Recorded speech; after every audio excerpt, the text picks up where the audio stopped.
Okay, so thank you for joining me for 8 of the most powerful recruiter strategies from across 40 different recruitment experts. I'm Mike Wormsley.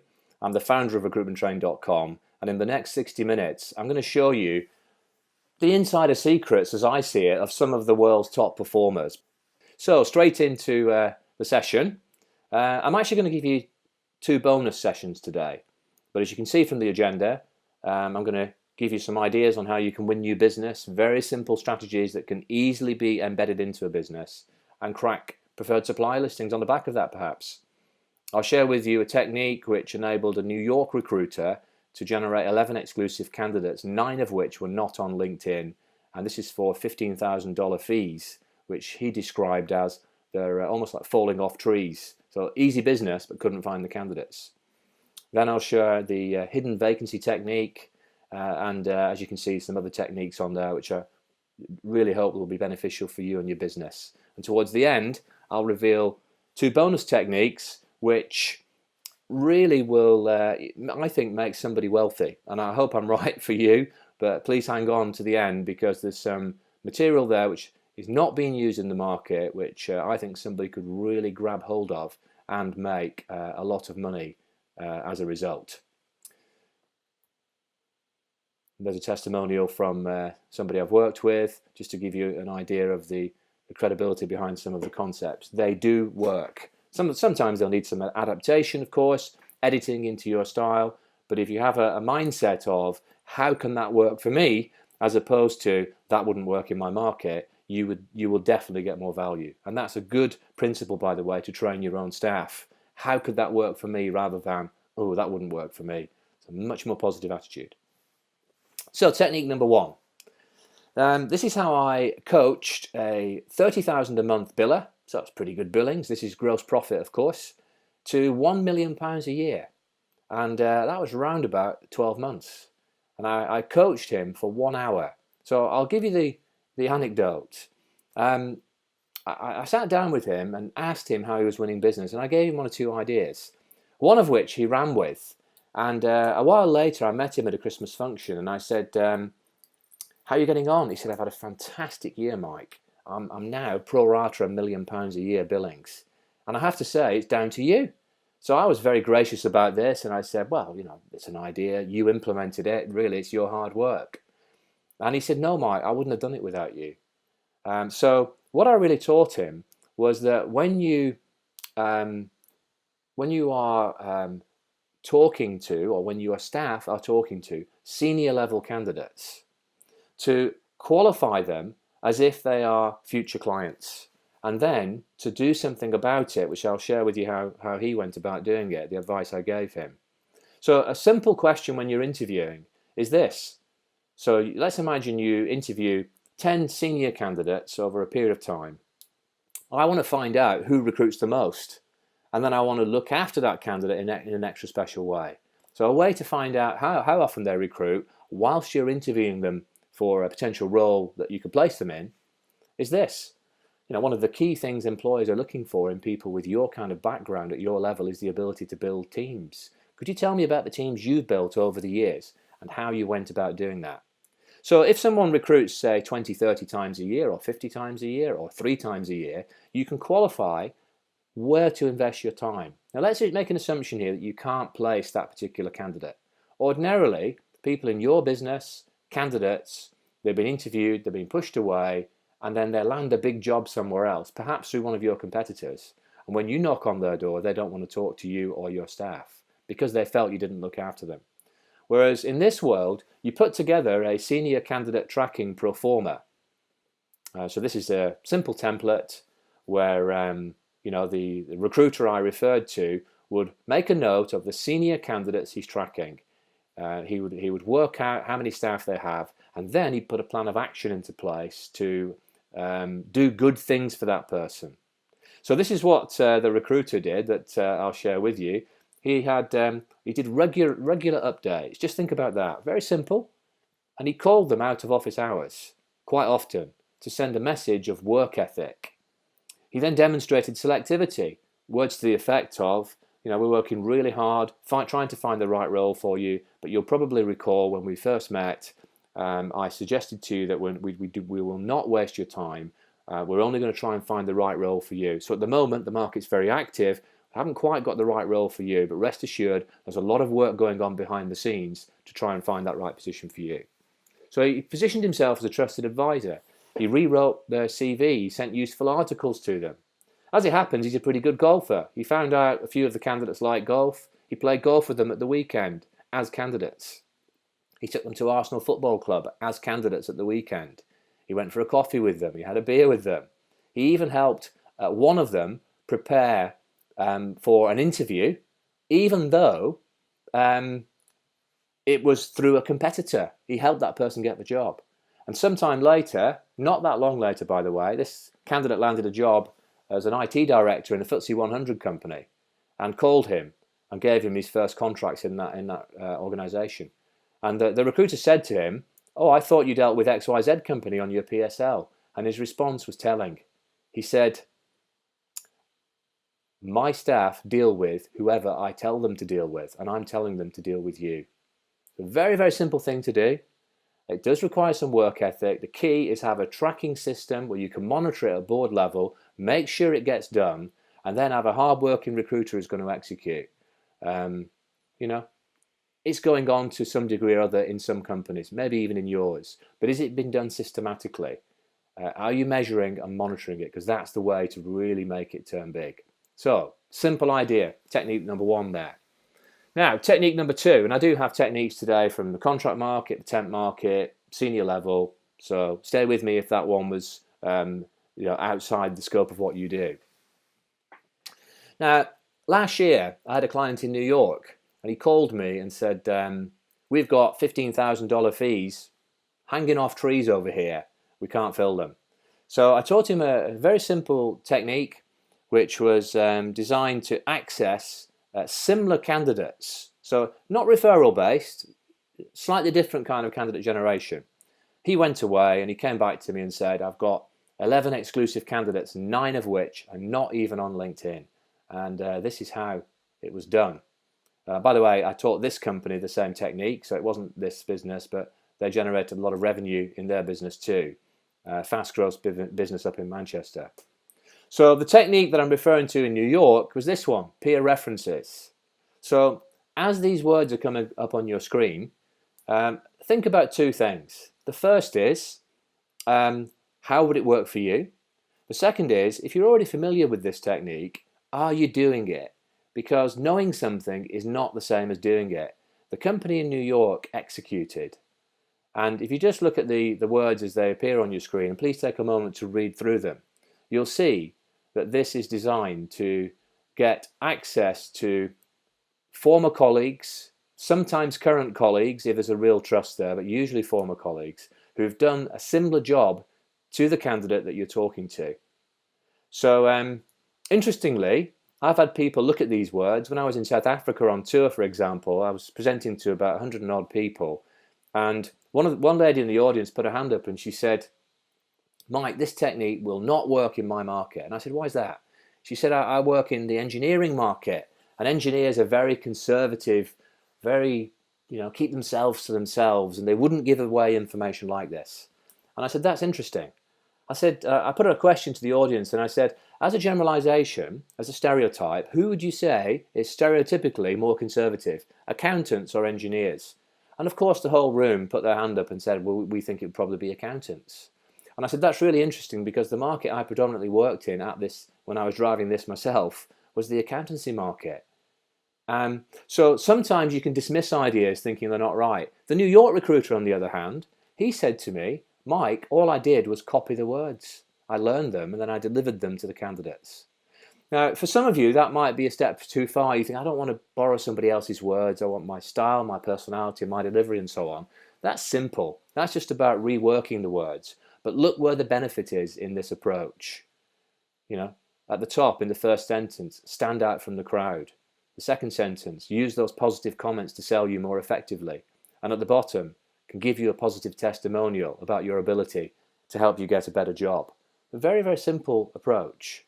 And this gives you names, contact details, telephone numbers. You can even embed it into a registration process if you want to do that. which I'll perhaps show you in a moment. But there are other ways you can phrase it. You don't have to phrase it in exactly the same way I've suggested on the screen there. You can do it like this, where you have a slightly different version of the wording. What you're really trying to do is get them to give you the name of a peer, someone who's done the similar job to them at some point in their career. And then that gives you access to those individuals, and you can then place them.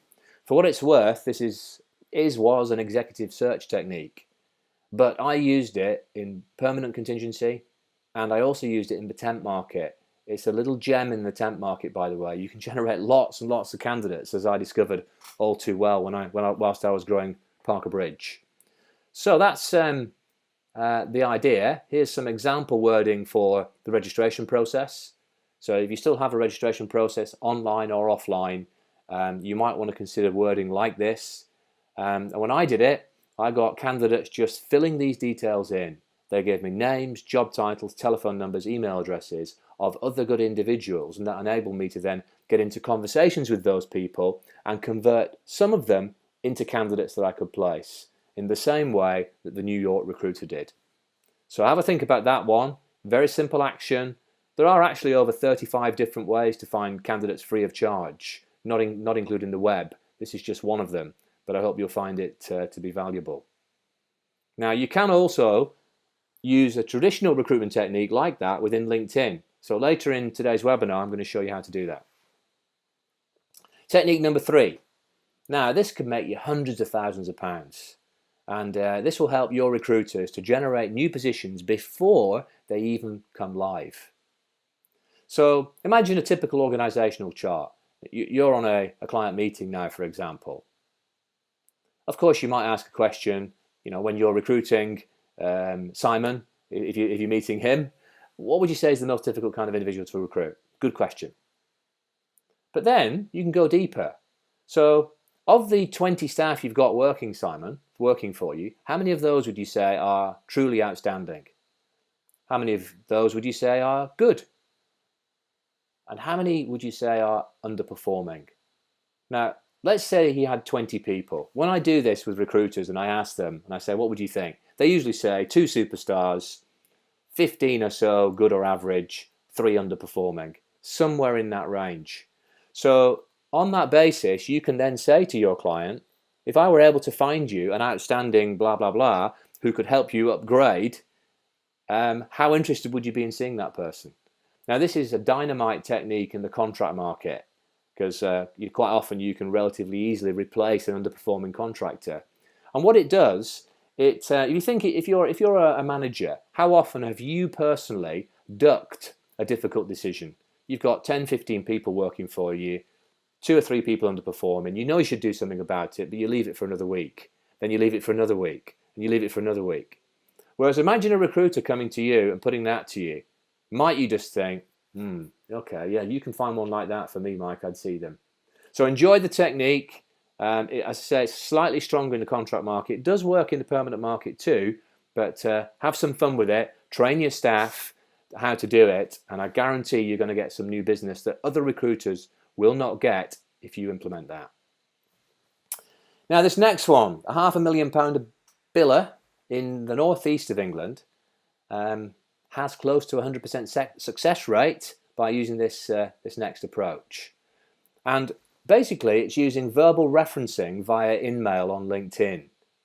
So, verbal referencing, great technique, still works in today's marketplace in many instances. And you can get on the phone to a potential hirer, take a great reference, close them for something at the end of the call, a meeting or for some commitment and so on. But sometimes you can't get hold of people, voicemail and so on. Now, I'm not talking about doing the normal referencing procedure through LinkedIn. I'm talking about asking the previous hirer to call you, because that's what it's about. You don't want, I would suggest, to have a written reference here. You want to get into a conversation with a decision maker that you can sell to when you get into a conversation. At the right point in time, by the way, because there's a real subtlety needed when you're taking a verbal reference, of course. So in mail, if you've never done it before, look it up on LinkedIn. Not particularly expensive, but the power of it is you get incoming calls. So here's some example wording. Getting the wording right, I think, is important. And you're actually asking the person to call you. Now, what happens here is you're kind of laying seeds, because the person might not call you immediately, because just like you and I, we'll clear out our LinkedIn box in mail, or a LinkedIn mailbox periodically. You might not do it every day. So you're laying seeds. Now, someone said to me, well, Mike, what's the point of doing it through InMail? Why not do it through email? And I said, well, look, how many emails do you get a day? I said, I get about 50 plus. So 3 days down the line, your email is buried under 150 others at least. Whereas with InMail, the person goes into their mailbox on LinkedIn periodically and clears it out in the same way that I do. And that's the reason why you're laying seeds. So they'll come back to you later down the line. You get an incoming call, you take that reference verbally, you develop it as a business conversation now or in the future, and bang, you're off and you can take some business. So technique number 5. I made a lot of money from this one. I mean, literally, it generated millions of pounds worth of revenue. It's very simple to do. Hardly anyone does it. Some people know of it, but they're not doing it consistently. And one of the hallmarks of top performers is doing things consistently. So I want you to imagine there's a world with 0 vacancies. What I'm really thinking here is, and this is a crazy scenario obviously, but I want you to picture that. So nobody's going to recruit at all in the UK for the next 6 months, and you work in the UK. You still work in recruitment. Okay, so what's the best you can get from a client conversation? Surely it's commitment. It's commitment to call you exclusively, first, or alongside current suppliers. So I've analysed literally hundreds of live calls. I've been building a bank of reality recruitment training material within recruitmenttraining.com. And to do that, I've listened to hundreds of live calls and analysed them, and then recreated some of those as training tools. And I promise you, when I'm hearing those calls, hardly anyone is doing this.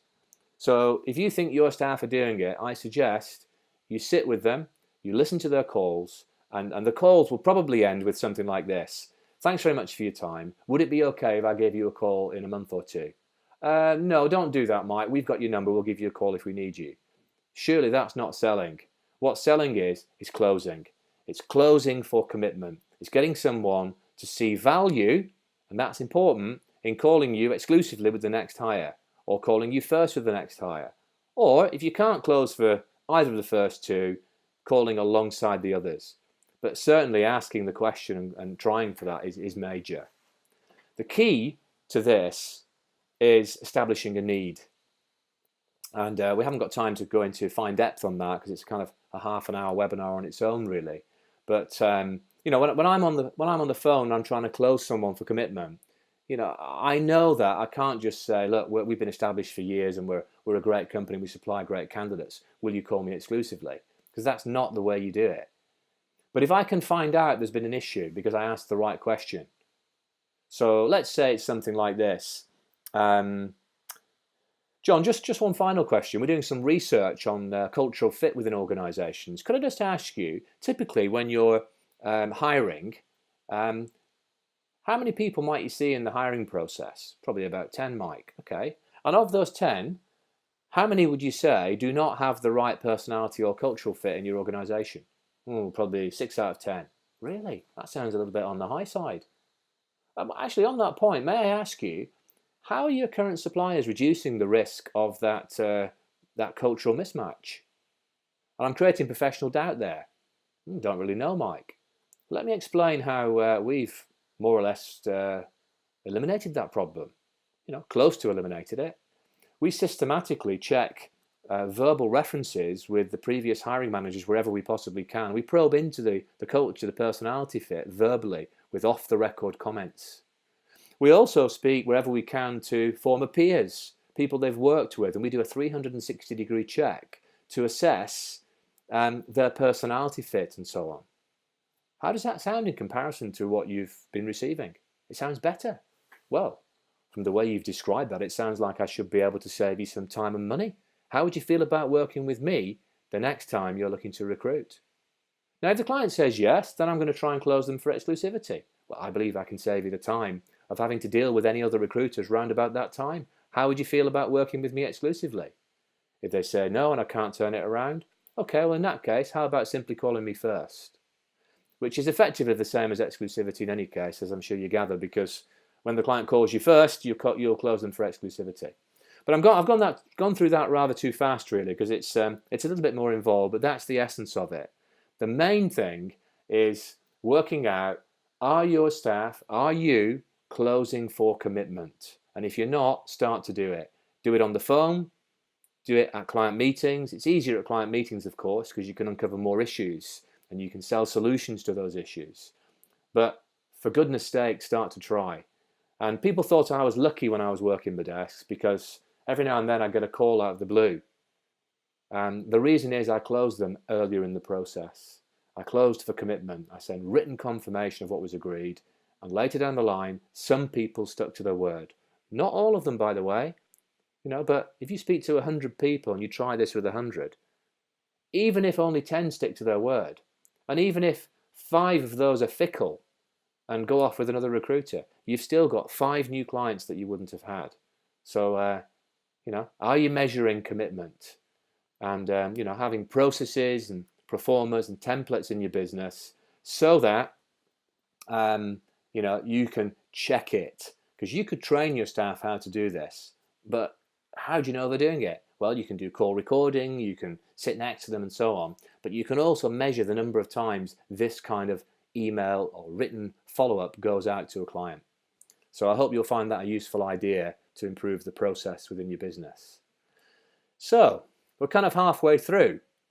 We'll have time for questions towards the end of the session, but I hope you think that it's a good idea to put at least one of those first 5 techniques into action as soon as you can.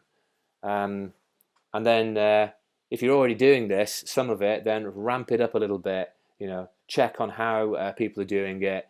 Lift the bonnet up if you're a director. Have a look underneath, see what's going on in your business.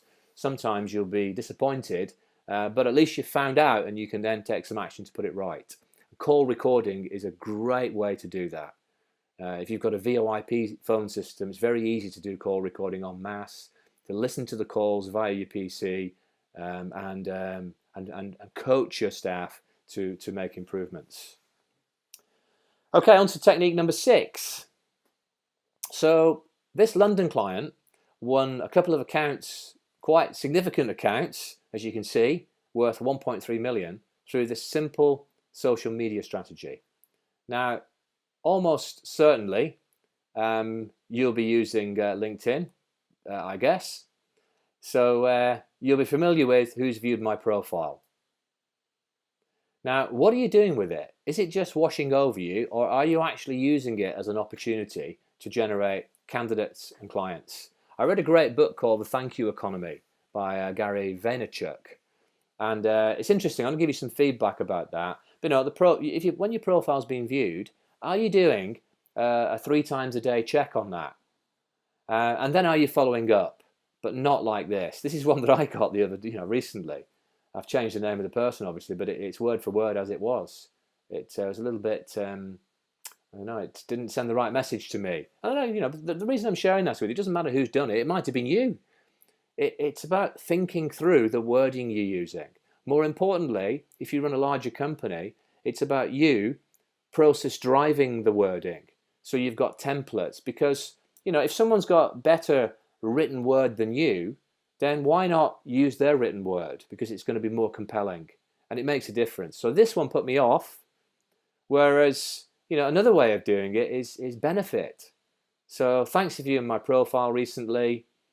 As we're both members of XYZ Group, I hope you'll see value in connecting. I have over 3,000 LinkedIn contacts giving me reach to over 18 million people. I'm happy to share, blah, blah, blah. So I'm then using that as a point of connection, and usually you get an acceptance. Now, of course, another way you can do it is to get on the phone and call them. Is that old-fashioned nowadays? I don't think so. It's a conversation. So I sat next to a recruiter recently, and he was having trouble getting through to prospect clients. And he said, "What should I say?" I said, "Well, tell them it's in connection with their LinkedIn profile. That he's looked at that the client's looked at your LinkedIn profile today." And he did, and they put him straight through. So being creative, but get into those conversations. And it's not just about calling them or connecting with them, of course. It's also about engaging with them. So if you see a big prospect, then why not find them on Twitter? They'll see you. If you retweet one of my tweets, I know you've done that. I look at Twitter every day, and so would a client. So if they're talking about something, this prospect client, and you retweet it and put, great post about X, Y, Z, they'll see that, and you're starting to engage with them. So social media, there's a key word in that, of course, social.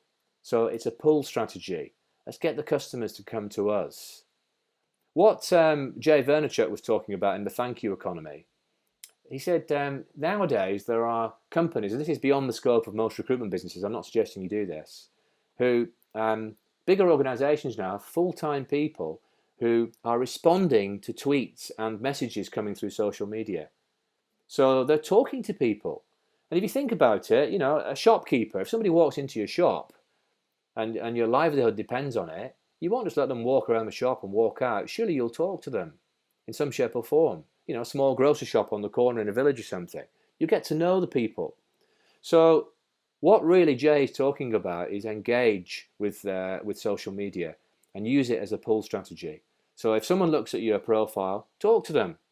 If somebody tweets about something, engage with them. Join the thank you economy.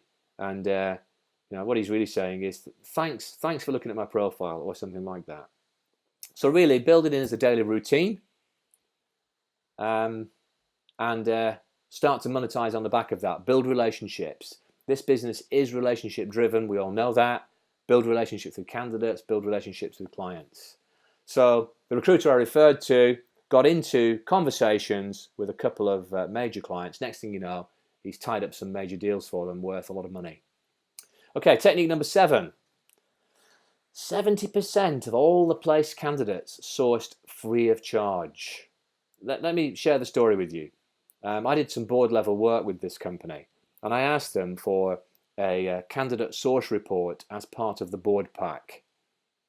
Now, do you get that within your business if you're a director? Do you get a candidate source report? Now, the candidate source report, I asked him for it. We minuted it. Next month, I said, "Have you got the candidate source report?" And he made an excuse, and he apologised. Next month, I nagged him again professionally. "Have you got the candidate source report?"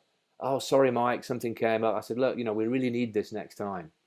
Anyway, you fast forward a while later, he was a member of my Pinnacle Club for recruitment managing directors. And he stood up one day, so we had a meeting of 12 MDs, non-competing businesses. And he said, "I've had some real successes in my business recently, and I've got to say thank you to Mike." So I said, "Well, what is it?" He said, "Well, you've been professionally nagging me for a period of time to get this candidate source report in place. And I worked out that even though I thought we were good at referrals, we weren't. And we just weren't getting the right numbers. So on the back of the report, I coached my staff, role-played with them, listened to calls and so on. And now 70% of the placed candidates in our business are sourced free of charge." He also renegotiated with the job boards. Now, the job boards refused to drop the price, but he was able to get extra value out of them because he was able to go to them and say, "Look, job board A is giving me this return. Your job board is giving me less return. I'm thinking of cancelling it." And therefore, they threw in some extra credits for him. So all round, he got some value. The main thing there is measuring the sources of your candidates and using the data to do something about it. So a simple way to measure is to have a little candidate sourcing competition. One of the best things I ever did when I was running Parker Bridge was this. We were good at winning business, absolutely, but we were superb at finding candidates to fill that business. And one of the reasons for that was I created a culture in the business, and every Friday we did a candidate sourcing competition, and we'd measure who's got the most referrals, and then we'd celebrate it. And typically I'd give £25 and a bottle of wine at the end of the week to the person who's found the most candidates through referrals on the permanent market and the person in temp or contract. And that was it. And referrals went through the roof. So this, if you think about it, is a KPI, but it's a fun KPI. And if you were John, surely you'd want to be where Shaheen is in terms of referrals. So a very high percentage of our candidates were free, and they were better quality. Now, there's a lot involved in getting a referral strategy in place so that it works for you, and that's a lot of training and coaching and development, getting the right approaches. But there's the concept to embed it as a culture. Lead from the front. And what you really need is an internal champion. You need somebody, and it could be you, who champions it. So for me, it was me, in the business I ran. So what would happen would be, let's say you make a placement. I'll high five you, celebrate success, but my first question on the back of that was, where did you find the candidate from? And if you said to me, oh, it was a referral, Mike, then an email goes round. Then on the Friday afternoon, I'm giving out the prizes, and I'll say, I want to give a special mention to Bob. Bob, you filled that £15,000 fee as a result of a replacement. Can you tell the guys how you did it?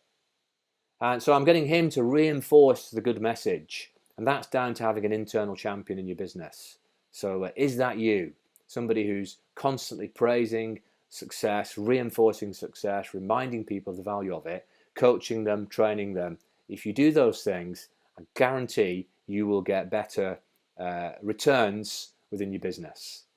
This lady here in Scotland did precisely that. She made a lot of money as a result of implementing a proactive candidate sourcing strategy within her business. Not all the 8 million, by the way, but a lot of money. Okay, technique number 8. Now we're coming up to the bonus techniques shortly, so please stay with me for that.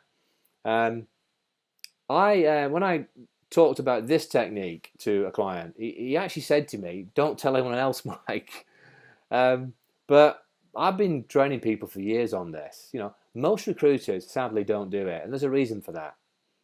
Because I can train you with an idea. The key is implementation. Obviously, it's got to be measured. It's got to be monitored. It's got to be revisited. So just to send somebody on a training course is not enough. You need the follow through, of course. Let me share the technique with you because it's actually not new. It's in every sales book fundamentally.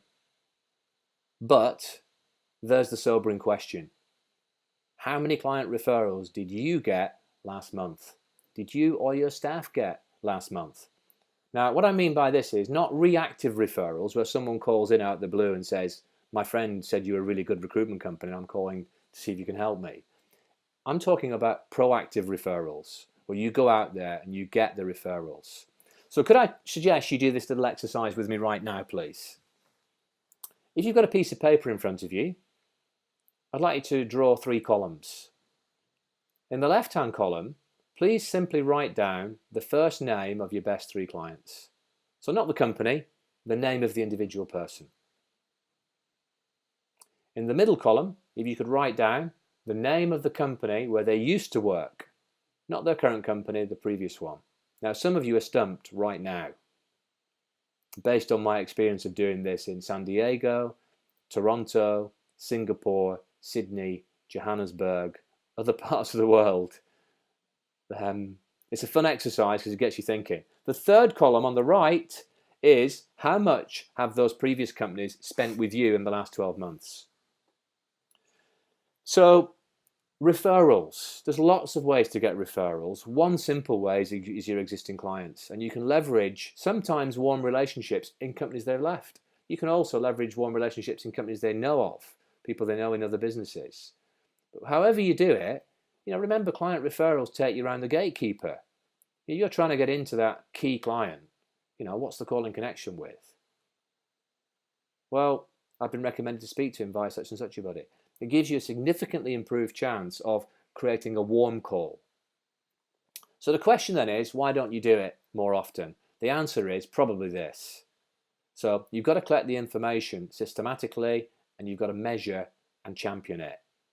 So every time you take a job brief, for example, build another question in. The question is this: John, what attracted you to join the organisation? Oh, good career prospects and XYZ, Mike. Okay, excellent. How long have you been working there? About a year now. All right, where did you work previously? I used to work at company ABC. And just imagine now, if company ABC is your big target client. You see, that person is your way in to company ABC, potentially, at the right time. So, and then again, you go on a client meeting, maybe this afternoon. What do you talk about in that lift? You meet the client, you're going up to floor 17. You probably talk about the journey, the weather, the weekend, and so on. Small talk. Do you know, I always talk about the same thing. And I will do small talk, of course, but I'll find out where they used to work. And probably you do this too, but you don't do it systematically. You might do it where it goes in one ear and out the other. What I'm doing is I'm harvesting potential referral information, and I'm going to use that to my advantage at the right time. How often are you asking that question? And then, what are you doing with that information? You see, when you've got the information, so let's say using that ABC situation, let's say you fill the role. So I fill the role, I'm now on the phone to that client.